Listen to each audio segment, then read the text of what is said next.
بہت عرصے پہلے کی بات ہے۔ ایک شاندار محل میں ایک خوبصورت شہزادی رہتی تھی۔ شہزادی کے بڑے بڑے خوبصورت سرخ بال تھے۔ وہ گلاب کے پھولوں کو بہت پسند کرتی تھی، لہذا ہر کوئی اسے گلاب کی شہزادی کہتا تھا۔ ہر روز شام کے وقت شہزادی بالکونی میں جا کر تالی بجاتی۔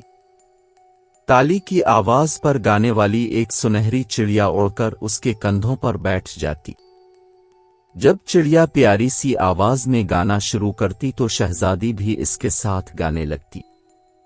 رعایا ان کی خوبصورت آواز پر صبح ہونے تک سکون کی نیند سوتے رہتے۔ یہ سلسلہ یوں ہی چلتا رہا۔ ایک دن کسی چڑیل کو شہزادی کے خوبصورت بالوں کے بارے میں پتہ چل گیا۔ نہ جانے کیا سوچ کر اس نے فیصلہ کر لیا کہ وہ شہزادی کے بالوں کو کالا کر دے گی۔ چڑیل نے اپنی جادوئی چھڑی کو استعمال کرتے ہوئے ایک منتر پڑھا تو شہزادی کے بال سرخ سے کالے ہو گئے۔ اگلے روز جب شہزادی روز کی طرح بالکونی میں گئی اور چڑیا کے ساتھ خوبصورت آواز میں گانا شروع کیا، مگر اس بار لوگ جاگتے رہے۔ شہزادی کو معلوم ہوا تو وہ بہت پریشان ہوئی۔ اس نے چڑیا سے پوچھا کہ اسے کیا کرنا چاہیے۔ چڑیا کی بتائی ہوئی ترکیب پر عمل کرتے ہوئے اس نے گلاب کی پتیوں کو پانی میں ڈالا اور تھوڑی دیر بعد اس پانی سے اپنے بال دھوئے تو اس کے بال پہلے کی طرح سرخ اور خوبصورت ہو گئے، اور روز کی طرح جب وہ شہزادی چڑیا کے ساتھ گانا گاتی تو رعایا میٹھی نیند سو جاتی۔ چڑیل کو اس بات کی خبر ہوئی تو اسے بہت غصہ آیا اور اس نے پھر وہی منتر پڑھا، لیکن اس بار چڑیل نے ہر طرف سے گلاب کے پھول توڑ لیے تھے تاکہ شہزادی اپنے بال پہلے جیسے سرخ نہ کر سکے۔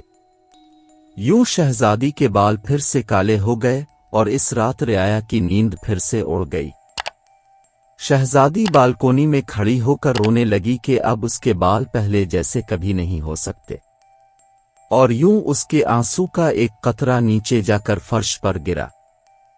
ایک نوجوان جو وہاں سے گزر رہا تھا اس خوبصورت شہزادی کو بالکونی میں روتا دیکھ کر راگ گیا۔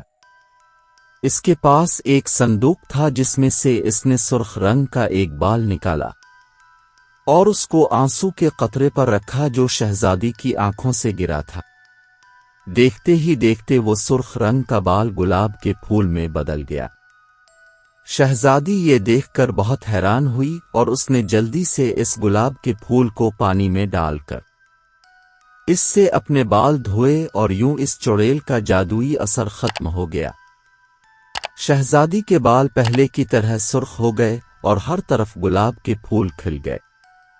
بادشاہ نے نوجوان سے جب پوچھا کہ اس کے پاس یہ بال کہاں سے آیا تو اس نے بتایا کہ شہزادی سے بچپن میں اس کی بہت دوستی تھی۔